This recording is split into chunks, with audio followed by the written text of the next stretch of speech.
think you should read everything you can. I can tell you in my own case, I think by the time I was 10, I'd read every book in the Omaha Public Library that had anything to do with investing, and many of them I'd read twice. So I don't think there's anything like reading, and not just as limited to investing at all, but you just got to fill up your mind with various competing thoughts and sort them out as to what really makes sense over time. And then once you've done a lot of that, I think you have to jump in the water, because investing on paper and doing, and investing with real money, is like the difference between reading a romance novel and doing something else. So there is nothing like actually having a little experience in investing. And you soon find out whether you like it. If you like it, if it turns you on, you're probably going to do well on it. And the earlier you start, the better in terms of reading. But, I read a book at age 19 that formed my framework for thinking about investments ever since. I mean, what I am doing today at 76 is running things through the same thought pattern that I got from a book I read when I was 19. And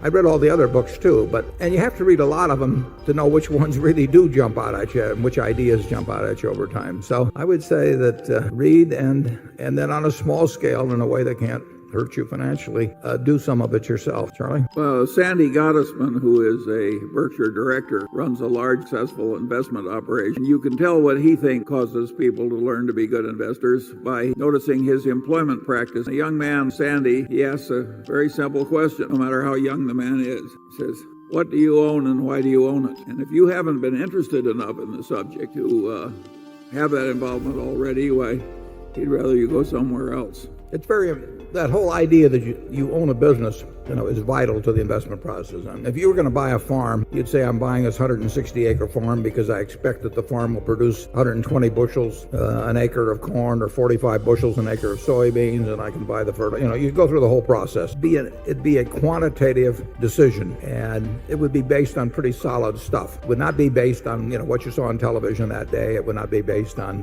what your neighbor said to you or anything of the sort. It's the same thing with stocks. I used to always recommend to my students that they take a yellow pad like this, and if they're buying 100 shares of General Motors at 30, and General Motors has whatever it has out, 600 million shares or a little less, that they say, I'm going to buy the General Motors company for $18 billion, and here's why. And if they can't write a good essay on that subject, they've got no business buying 100 shares or 10 shares or 1 share at $30 per share, because they are not subjecting it to business tests. And to get in the habit of thinking that way, Sandy would have followed it up with the questions based on how you answered the first two questions that made you defend exactly why you thought that business was cheap at the price at which you were buying it. And any other answer, you'd flunk.